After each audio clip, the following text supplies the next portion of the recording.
In the heart of Pine Creek, a town so small it barely made it onto most maps, lived Nora Wilson. At 35, she was the owner of Wilson's Auto Repair, the only garage within 20 miles. The shop wasn't much to look at from the outside, a weathered brick building with a faded sign that had been hand-painted by her father 30 years ago. But to the locals, that shop was as essential as the town's only doctor. The early morning sun filtered through the dusty windows as Nora wiped her hands on a rag that had seen better days. She had just finished an oil change on Mrs. Henderson's ancient station wagon, a vehicle that by all rights should have been in a junkyard years ago. But Nora had a gift for keeping old engines running, a talent that had earned her both respect and steady work in Pine Creek. That should do it. Mrs. Henderson, Nora said, handing the keys back to the elderly woman. I've topped off all your fluids and fixed that rattling in the exhaust. Should be smooth driving now. Mrs. Henderson smiled, the wrinkles around her eyes deepening. How much do I owe you, dear? Nora glanced at the invoice in her hand and then at Mrs. Henderson's worn purse. She knew the woman lived on a fixed income. Let's call it $30 for parts. The labor's on the house. Nora, you can't keep doing that. You have bills too, Mrs. Henderson protested weakly, though relief flickered across her face. I'll make it up on Mr. Peterson's truck repair later today. That man can afford full price, Nora winked. Now go on home before it gets too hot.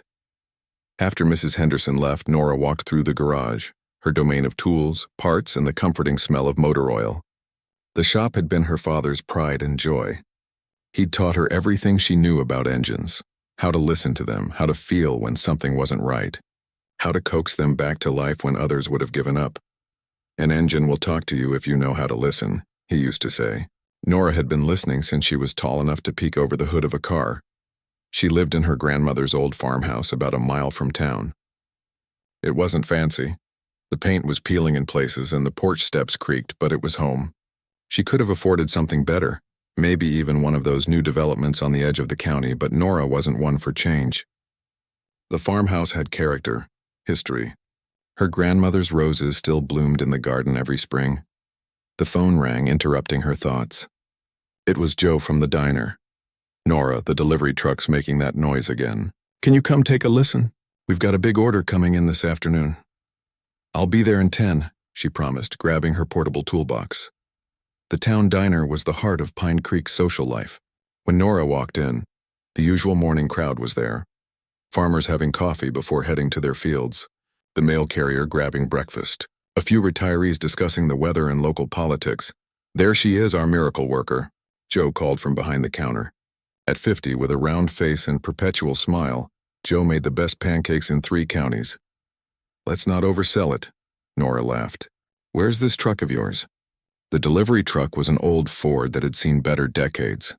Nora popped the hood and listened to the engine as Joe revved it. There it was. A distinct ticking that told her exactly what was wrong. You've got a bad valve lifter, she diagnosed. I can fix it, but it'll take a couple hours. Can you manage without the truck until this afternoon? Joe looked worried. The delivery's coming at 2. Is that enough time? I'll have it running by 1, Nora promised. Back at the shop, Nora worked efficiently, her hands moving with the precision that came from decades of practice. The radio played softly in the background, some country song about small towns and simpler times. It made her smile. People always romanticized small-town life, but they rarely mentioned the challenges, how everyone knew your business, how opportunities were limited, how young people left for cities and rarely came back, but Nora had stayed. After her father's heart attack 5 years ago, there had never been a question of doing anything else. The shop was his legacy, and now it was hers. By noon, she had the valve lifter replaced and was testing the truck's engine. It purred like a content cat. Perfect, she murmured to herself. Her phone buzzed with a text from her friend Beth, who ran the town's small library. Lunch? I've got sandwiches from the diner. 15 minutes later, they sat on a bench outside the library enjoying the mild spring day. Beth was the opposite of Nora in many ways. Talkative where Nora was quiet, dreamy where Nora was practical. But they'd been friends since elementary school. Did you hear the Taylor farm finally sold? Beth asked between bites of her sandwich. Really? Who bought it? Some rich guy from the city, planning to turn it into a weekend retreat or something. Beth rolled her eyes. Another out-of-towner who'll show up twice a year and complain about the smell of the dairy farm next door. Nora shrugged. At least someone's using the land. It's been sitting empty for 3 years. Always looking on the bright side, Beth smiled. That's why I like you. Oh, before I forget, Mrs. Collins asked if you could look at her lawnmower. Said it won't start. Tell her to bring it by tomorrow morning, Nora said. I've got to finish Joe's truck and then Mr. Peterson's pickup is coming in. The afternoon flew by as Nora delivered the fixed truck to a grateful Joe and then tackled Mr. Peterson's pickup. A routine, maintenance job that turned complicated when she discovered a cracked fuel line. By 6 o'clock, she was tired but satisfied. Every repair was a puzzle solved, a problem fixed. There was something deeply satisfying about making things work again. As she locked up the shop, she noticed dark clouds gathering on the horizon. A spring storm was coming. She'd have to remember to put out buckets in the kitchen. The farmhouse roof leaked in heavy rain. The drive home took her past fields just beginning to green with new crops, past the old church with its white steeple, past neighbors who waved as she drove by. This was her world. Small, familiar, sometimes limiting but also comforting in its constancy. The farmhouse stood silhouetted against the darkening sky when she pulled into the driveway. It wasn't much compared to the homes she saw in magazines, but the sight of it still brought her peace. The porch light flickered on automatically, a smart home feature her nephew had installed last Christmas, insisting she needed to get with the times. Inside, the house was quiet except for the ticking of her grandmother's old clock. Nora kicked off her work boots, made a simple dinner, and ate while looking through parts catalogs. She needed to order supplies for the coming month. Later, as rain began to tap against the windows, she sat in her father's old recliner with a cup of tea and a mystery novel. Most people in town assumed she spent her evenings watching TV, but Nora loved to read. Mysteries, biographies, history books borrowed from Beth's library. She might not have traveled far from Pine Creek, but books took her everywhere. The storm grew stronger, rain lashing against the house, thunder rumbling in the distance. Nora thought about the shop. She'd remembered to close all the windows, but had she checked the back door? She was almost certain she had, but doubt nagged at her. The last time a big storm hit and that door wasn't properly latched, she'd spent days cleaning up water damage. With a sigh, she put down her book. Better to check now than worry all night. She pulled on a rain jacket, grabbed her keys, and headed out into the storm. The roads were slick with rain, visibility poor. Nora drove carefully, headlights cutting through the darkness. The town was quiet, most people sensibly tucked away in their homes. When she reached the shop, she was relieved to find everything secure. The back door was properly locked, all windows closed. She was about to leave when headlights swept across the parking lot. A car was pulling in, an expensive one by the look of it, not the kind of vehicle she usually saw in Pine Creek. Curious, Nora waited as the car came to a stop. Steam was rising from under its hood, never a good sign. The driver's door opened, and a man stepped out, immediately getting drenched in the pouring rain. "Are you open?" he called over the sound of the storm. "Not officially," Nora replied, "but it looks like you could use some help." The man approached, relief visible on his face. "My car just started making terrible noises, and then the temperature gauge went crazy.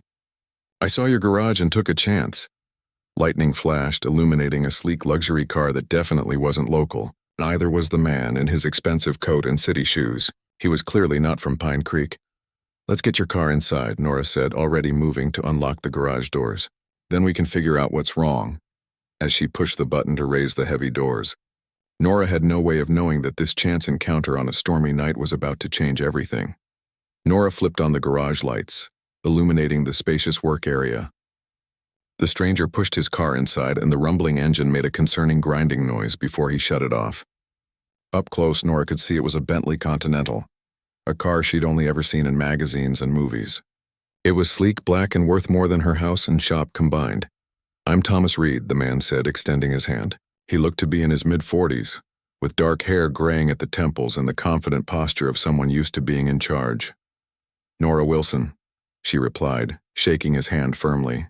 "This is quite a car you've got here." "It was running perfectly until about 20 minutes ago," Thomas explained, water dripping from his expensive coat onto the concrete floor. "Then it started making that awful sound and the temperature gauge shot up. I was lucky to spot your place." Nora grabbed a clean shop towel and handed it to him. Not much luck involved. I'm the only mechanic for miles around. She gestured to a small waiting area with a coffee maker and worn chairs. You can dry off over there if you'd like. I'll take a look at your car. Thomas hesitated. Do you have experience with Bentleys? It wasn't the first time a customer had questioned her abilities, especially not a well-dressed city man with an expensive car. Nora just smiled. I've worked on a few luxury imports. Engines are engines. They all follow the same basic principles. But if you'd rather wait for a specialty shop, the nearest one is in Hartford. About 70 miles east, lightning flashed outside, followed by a crack of thunder that seemed to shake the building. I don't think I'm going anywhere tonight, Thomas conceded. I have an important meeting tomorrow morning in Boston. I need to get back on the road as soon as possible. Let me see what we're dealing with, Nora said, already moving toward the car. The coffee's fresh if you want some. She popped the hood and whistled softly. The Bentley's engine was a work of art, a massive W12 with twin turbos, all packed into a space that seemed too small to contain such power. Steam rose from the engine compartment and Nora could smell the distinct odor of coolant. When did the problem start exactly? She called to Thomas, who was now pouring himself a cup of coffee. About 20 miles back, I noticed the temperature rising gradually, then more quickly. The noise started about 5 miles ago. Nora nodded, her mind already piecing together the puzzle. She grabbed her diagnostic tablet, a splurge she'd justified to herself as necessary for the newer vehicles that occasionally came through, and connected it to the car's computer system. Error codes popped up on the screen, confirming her initial suspicions. She disconnected the tablet and began a careful physical inspection of the engine, her experienced hands moving methodically. Thomas wandered over, coffee cup in hand, watching her work. Can you tell what's wrong? You've got a coolant leak, Nora explained, pointing to a wet spot near the water pump. But that's just the symptom, not the cause. The real problem is... She reached deeper into the engine, her fingers finding what she was looking for. Here, your water pump's impeller has come loose from the shaft. That's why your engine overheated. And the grinding noise is coming from the timing belt area. The loose impeller likely damaged the tensioner. Thomas looked impressed. You figured that out fast. Like I said, engines talk if you know how to listen. Nora straightened up and wiped her hands on a rag. The bad news is that on this model, replacing the water pump means removing quite a few components to get to it. The good news is I can fix it. How long will it take? Nora considered. Normally, I'd say a day or two. Parts for a Bentley aren't exactly sitting on my shelves. Thomas's face fell. I can't miss this meeting. It's worth millions to my company. I didn't say I couldn't help you, Nora replied. I said normally it would take that long. But this isn't a normal night, is it? She walked over to her computer and began searching through parts databases. The water pump on your W12 is similar to ones used in some high-end Audis. The mounting points are different, but the internal components are almost identical. You're saying you can use Audi parts to fix a Bentley? With some modifications, yes. Nora checked her inventory system. I've got an Audi water pump that I can adapt to fit your engine. It won't be a factory part, but it'll get you to Boston and back to a specialty shop for a proper replacement. And the timing belt tensioner? That's trickier, Nora admitted. Let me check exactly how bad the damage is before I make any promises. For the next hour, Nora worked steadily, removing components to access the water pump and timing belt assembly. Thomas watched with growing respect as her hands moved with confidence through the complex engine. You know, he said after a while, I've had this car serviced at the dealership in the city, and they always make it sound like rocket science. You make it look easy, Nora laughed. Don't be fooled, it's not easy. But when you've been fixing engines since you were 12, you develop a feel for it. She carefully lifted out the damaged water pump. See this? The impeller shaft is worn. Poor manufacturing on a very expensive part. Thomas leaned in to look. Shouldn't a car like this have better quality components? You'd think so, wouldn't you? Nora shook her head. Even luxury brands cut corners sometimes. They're counting on most people trading up before these problems show up. She walked to her parts room and returned with the Audi water pump. This will work with some modifications. The internal diameter is identical. It's just the mounting points that differ. Thomas watched as Nora began to modify the part, using precision tools to adapt it to the Bentley's specifications. Where did you learn to do this kind of custom work? He asked. My dad. Nora replied, eyes focused on the delicate task. He believed in fixing things rather than replacing them. He could make parts for engines that hadn't been manufactured in decades.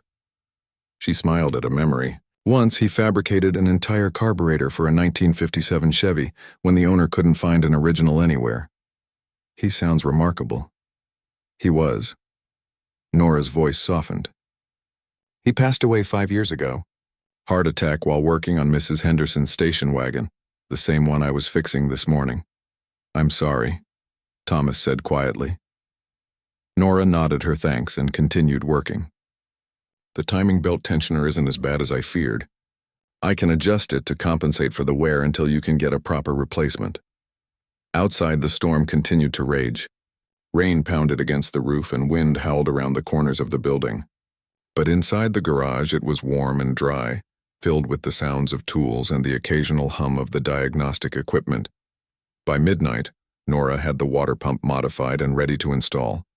Thomas had made several phone calls, rearranged his schedule, and was now sitting in one of the waiting area chairs, scrolling through emails on his phone.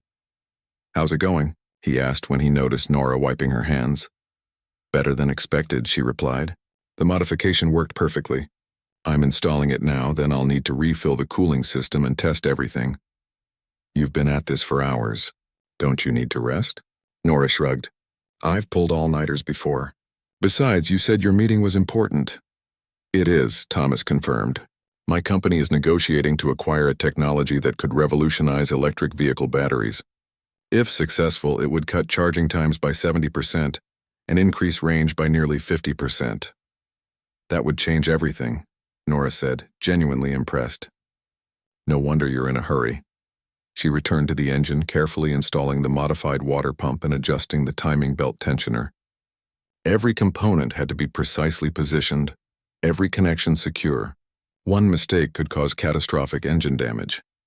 By 2 a.m, the repair was complete. Nora closed the hood and wiped her hands on a clean rag. "Let's start it up and see how it runs." Thomas looked nervous as he slid into the driver's seat. He turned the key and the engine roared to life, settling into a smooth, powerful idle. No grinding, no overheating, it purred like a contented lion. "That's incredible," Thomas said, checking the temperature gauge, which remained steady. "It sounds even better than before." "I adjusted the timing while I was in there," Nora explained. "It was slightly off from factory specs. That's why it feels smoother now." Thomas stepped out of the car, looking at Nora with new eyes. In the city, this repair would have taken days and cost thousands. "How much do I owe you?" Nora tallied the parts and labor on her invoice pad. "The modified water pump is $350. Labor for 5 hours at my standard rate is $375, so $725 total. It was a fraction of what a dealership would charge, but still a fair price for her rural shop." Without hesitation, Thomas pulled out his wallet and handed her a credit card. "Add a generous tip. You saved me from missing a crucial meeting." "That's not necessary," Nora said. "I was just doing my job." "Please," Thomas insisted. "I mean it." Nora reluctantly added a tip to the charge and ran his card through her old-fashioned card reader. The storm had finally begun to subside, rain falling more gently now. "The road to Hartford should be clear by morning," she said, handing him the receipt. "Drive carefully. There might be debris on the road from the storm." "Thank you, Nora," Thomas said, shaking her hand again. "You're a remarkable mechanic. If you're ever in Boston, look me up." He handed her a business card with the logo of Reed Technologies, one of the largest tech companies in the country. Nora's eyebrows rose. "You're that Thomas Reed?" he smiled. "Guilty as charged." After Thomas left, Nora locked up the shop and drove home, exhausted but satisfied. The farmhouse was dark and quiet as she kicked off her boots and fell into bed without even changing her clothes. She had no way of knowing that Thomas Reed was already making phone calls as he drove toward Hartford, and that her life was about to change in ways she could never have imagined. Morning came too soon for Nora. Her alarm buzzed at 6, and she groaned, her body stiff from the previous night's work on the Bentley. For a moment she considered calling in sick to her own shop, a small perk of being the boss, but responsibility won out. Mrs. Collins would be bringing in her lawnmower, and Mr. Rivera needed his truck for work. She dragged herself out of bed, showered quickly and threw on her usual work clothes, jeans, a faded t-shirt, and her father's old flannel shirt that she'd never been able to part with. A quick breakfast of toast and coffee, and she was out the door by 6:30. The morning after a storm always revealed its aftermath. Tree branches littered the country road, and puddles reflected the clear blue sky that had replaced last night's dark clouds. As Nora drove to the shop, she thought about Thomas Reed and his expensive car. Had he made it to his important meeting? Had her improvised repair held up? The shop looked just as she'd left it a few hours before. She unlocked the door, flipped on the lights, and began preparing for the day. The coffee maker gurgled to life, filling the small space with the comforting aroma of fresh brew. By 7:30, Mrs. Collins arrived with her lawnmower in the back of her son's pickup truck. "Good morning, Nora," the older woman said cheerfully. "I hope I'm not too early." "Not at all," Nora replied, helping to unload the machine. "Let's see what's wrong with this old thing." The lawnmower problem was simple: a clogged fuel line and a dirty carburetor. As Nora worked, she chatted with Mrs. Collins about town gossip, the storm damage, and Mrs. Collins' grandchildren.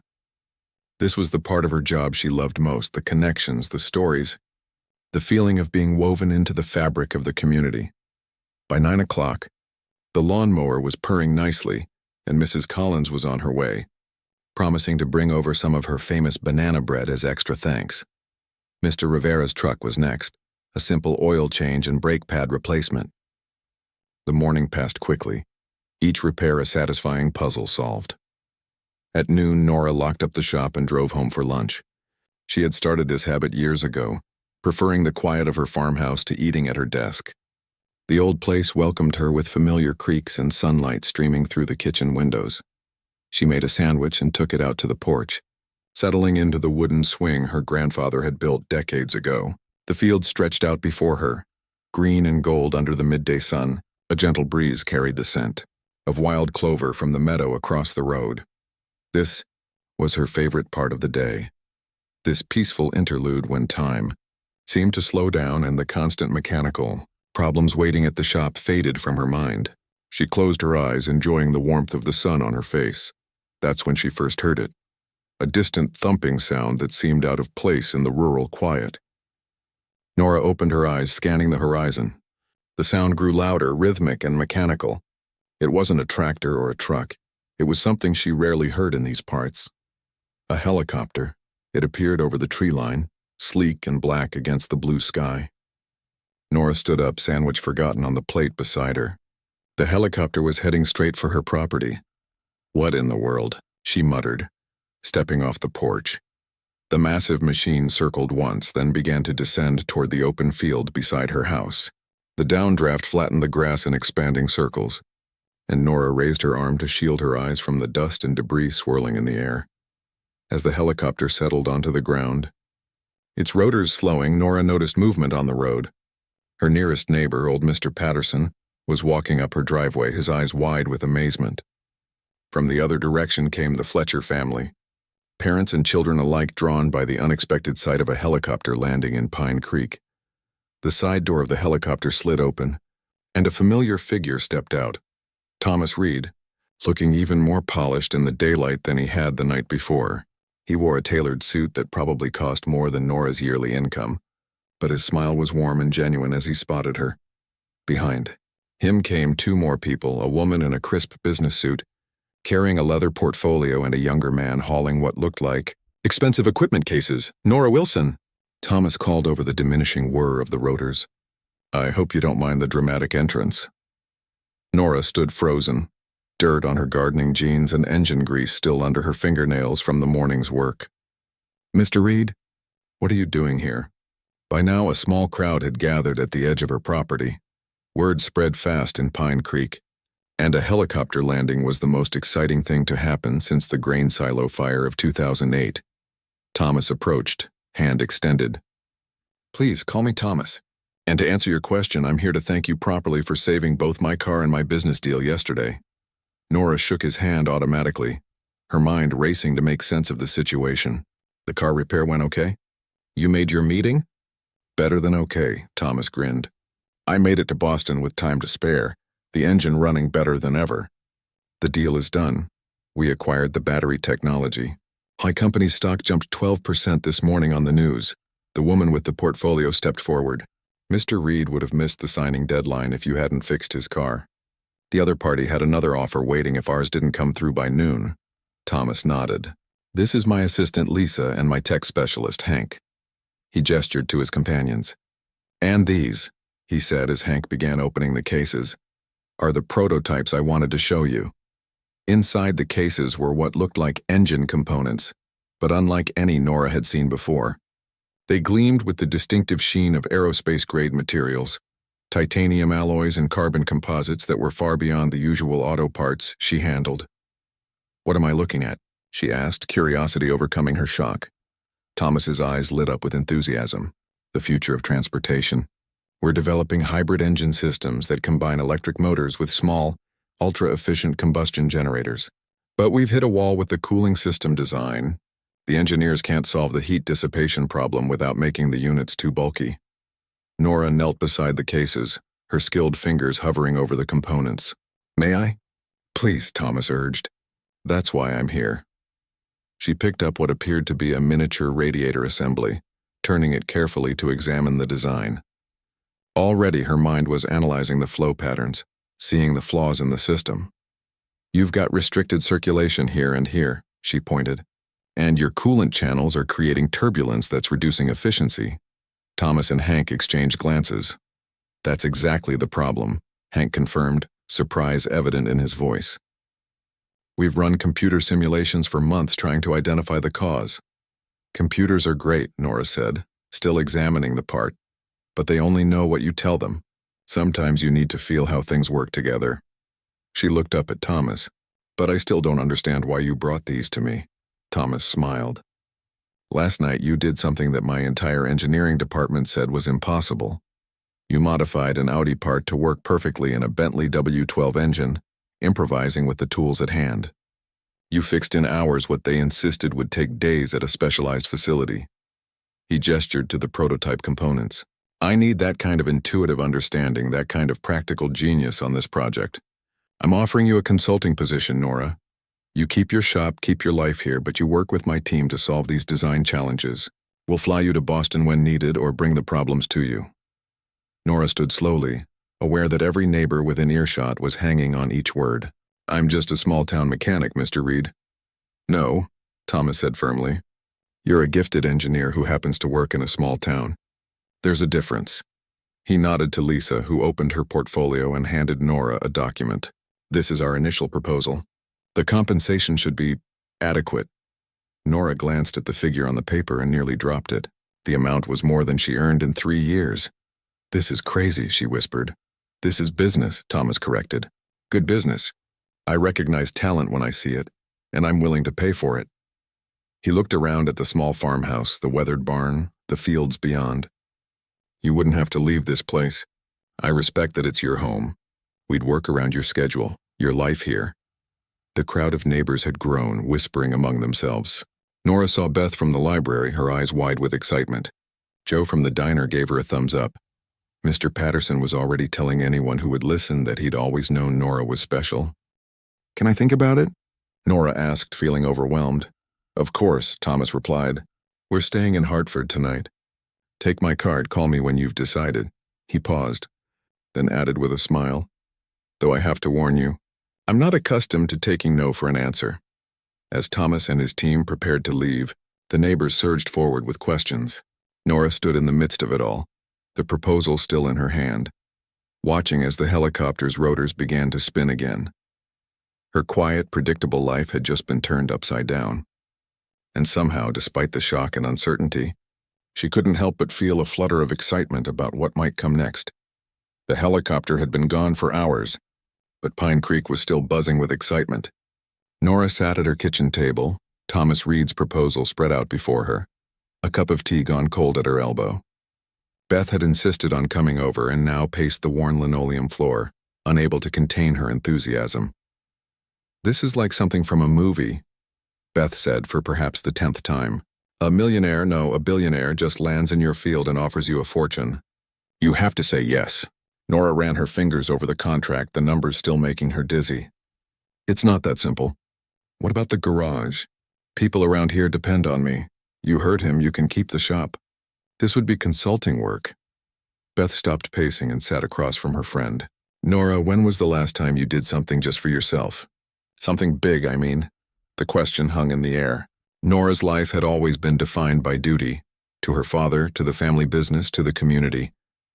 The idea of choosing something different, something uncertain, made her stomach tighten with both fear and something else. Something that felt suspiciously like hope.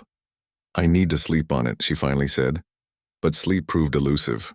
Nora lay awake, watching moonlight trace patterns on her bedroom ceiling. By dawn, she had her answer. She called the number on Thomas's card at precisely 7 o'clock. "This is Thomas Reed," came the crisp response. "Mr. Reed, it's Nora Wilson." "About your offer?" "Yes." There was a note of anticipation in his voice. "I'll do it, but with conditions. I need to keep regular hours at my shop 3 days a week, and I want to bring on an apprentice that I can train to handle things when I'm working with your team." "Done," Thomas said without hesitation. "And it's Thomas, remember? We'll have the revised contract to you today. Can you be in Boston next Tuesday for your first session with the engineering team?" Nora took a deep breath. "I'll be there." The next few days passed in a blur. Word spread throughout Pine Creek about Nora's new position, bringing a steady stream of well-wishers to the garage. Some offered congratulations, others brought food, a small-town tradition for any major life event. And a few just came to gawk at the woman who'd caught the attention of Thomas Reed. By Friday, Nora had arranged for Andy Perez, a mechanically gifted high school senior, to begin apprenticing at the shop after school and on weekends. The boy's eyes had nearly popped out of his head when she outlined what she was offering: hands-on training, decent pay, and a chance to eventually run the shop when she was in Boston. "Are you serious, Ms. Wilson?" Andy had asked, his voice cracking with excitement. "Dead serious," Nora replied. "But it won't be easy. You'll need to learn fast and work hard. I will, I promise." The enthusiasm in his voice reminded her of herself at that age, eager to learn everything her father could teach her about engines. Tuesday morning found Nora standing in the gleaming lobby of Reed Technologies in downtown Boston, feeling woefully out of place.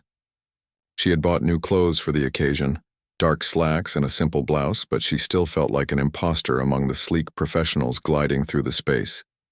Lisa, Thomas's assistant, spotted her immediately. "Nora, welcome to Reed Tech.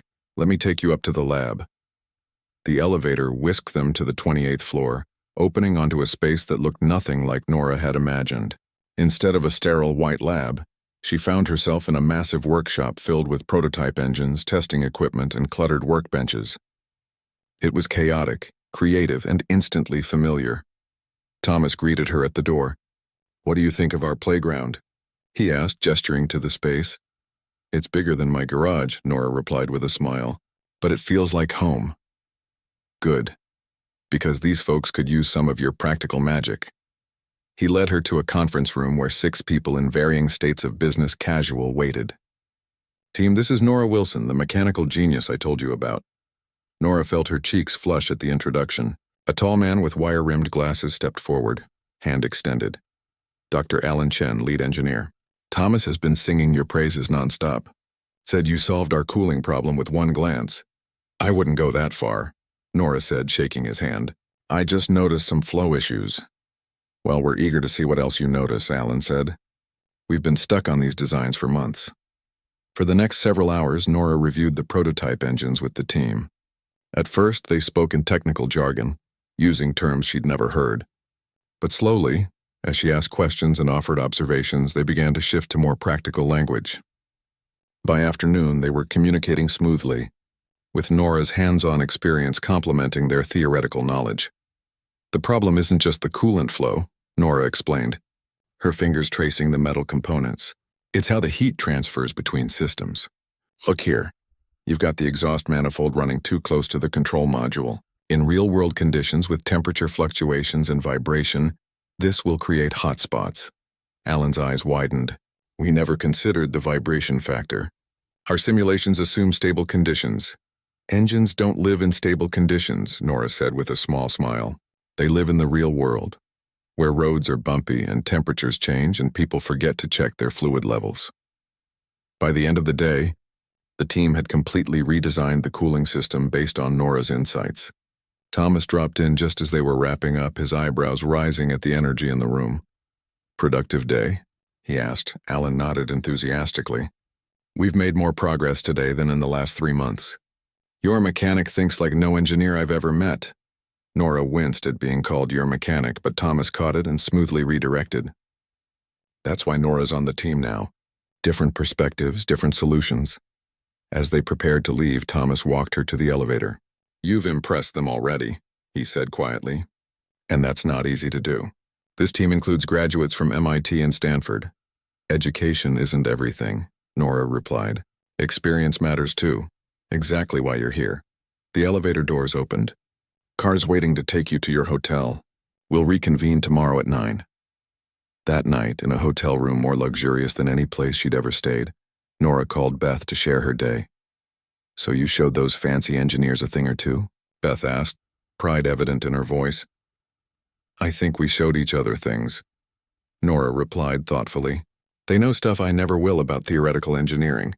But I know how things work in the real world." "Match made in heaven," Beth laughed. "How's the hotel?" "The bathroom is bigger than my kitchen," Nora admitted. "And there's a chocolate on my pillow." "Who puts chocolate on pillows?" "Rich people," Beth said matter-of-factly. "Get used to it." The next 2 days followed a similar pattern. Long sessions with the engineering team, breakthroughs that left everyone energized, and evenings in a luxury hotel that made Nora feel like she was living someone else's life. By Thursday evening, when the car dropped her back at her farmhouse in Pine Creek, she felt both exhausted and exhilarated. The familiar creaks of her porch steps welcomed her home, but something felt different. She felt different. Friday morning, Nora returned to her garage where Andy was waiting eagerly for her arrival. "How was it, Ms. Wilson? Did you work on super-secret tech? Did you meet famous engineers?" Nora laughed as she unlocked the shop.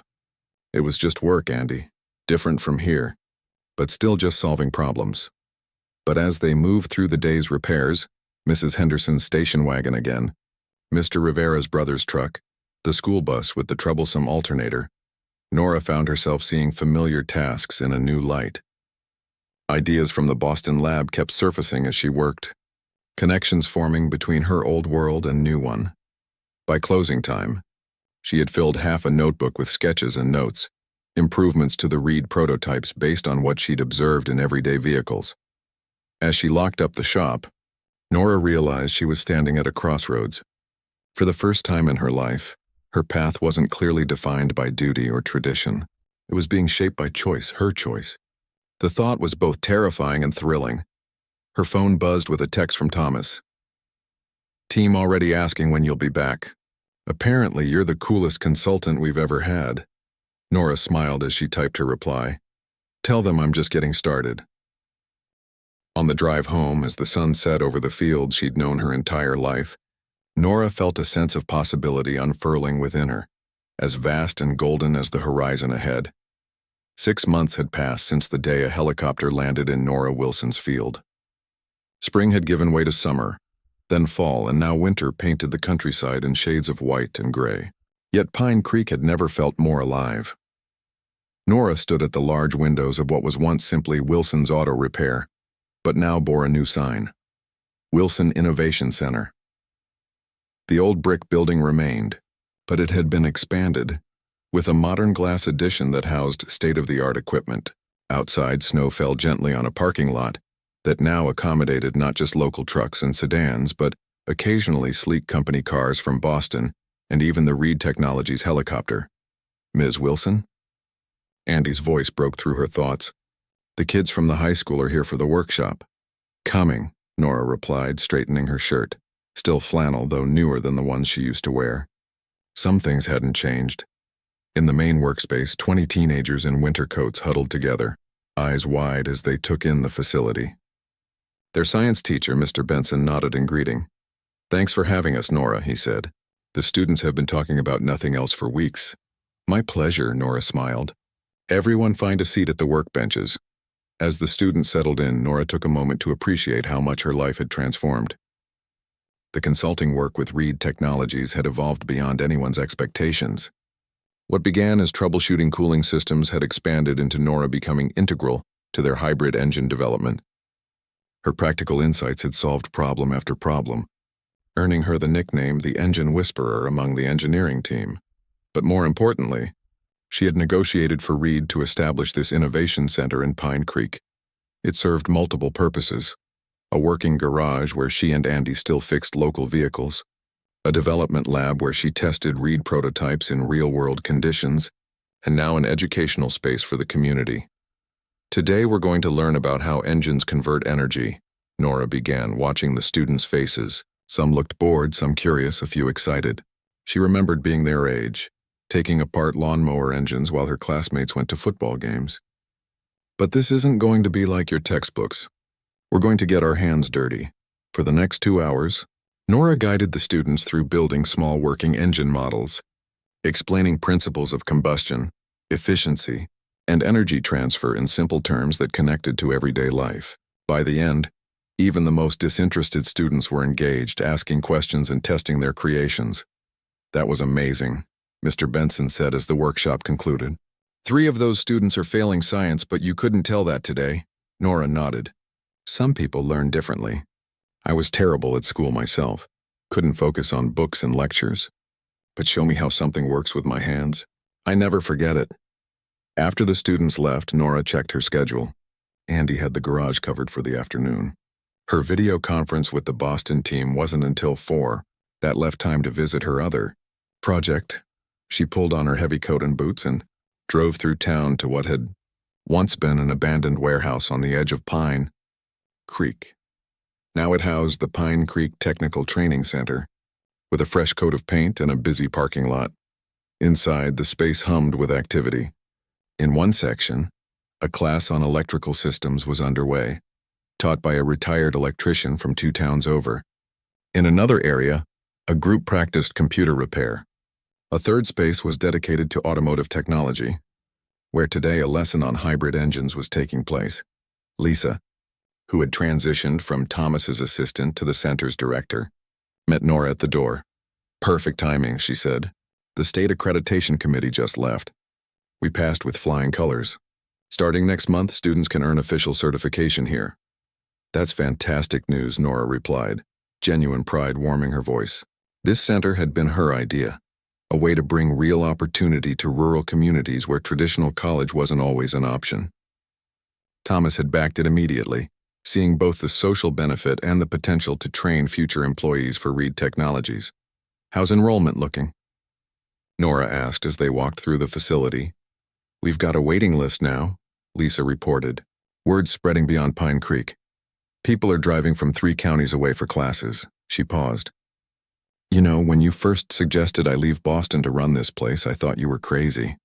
Now I can't imagine being anywhere else. Nora smiled. Lisa wasn't the only one who had made unexpected life changes. Several Reed engineers had relocated to Pine Creek, bringing their families and breathing new life into the small town. Houses that had stood empty for years were now occupied. The diner had extended its hours to accommodate the new residents. The library had received funding for a technology section. After reviewing the center's operations, Nora drove back to her farmhouse. Unlike the town, her home remained largely unchanged. She'd renovated the bathroom and fixed the leaky roof, but resisted Thomas's suggestions to build something grander. The old house with its creaky porch swing and her grandmother's roses was still where she felt most at peace. Inside, she settled at her desk, a new addition to the living room, for her video call with the Boston team. Her laptop screen filled with familiar faces as the Reed engineers greeted her from the lab she now visited just once or twice a month. Nora, Dr. Chen called out. We've got the test results from the new configuration. The heat distribution is perfectly balanced, just as you predicted. The simulations looked promising, Nora replied. But how's it performing in the actual prototype? That's why we called. Thomas's voice came through as he stepped into frame. The numbers are better than anything we've seen. Efficiency up 32% from baseline, emissions down 40%. The investors are ecstatic. The team spent an hour discussing technical details and next steps. As the call concluded, Thomas asked the others to give him a moment alone with Nora. How are things really going there? He asked when they were alone. The training center, the innovation lab, the small-town life as a technological pioneer? Nora considered the question. Honestly, better than I ever imagined. 6 months ago, I was just a mechanic fixing cars.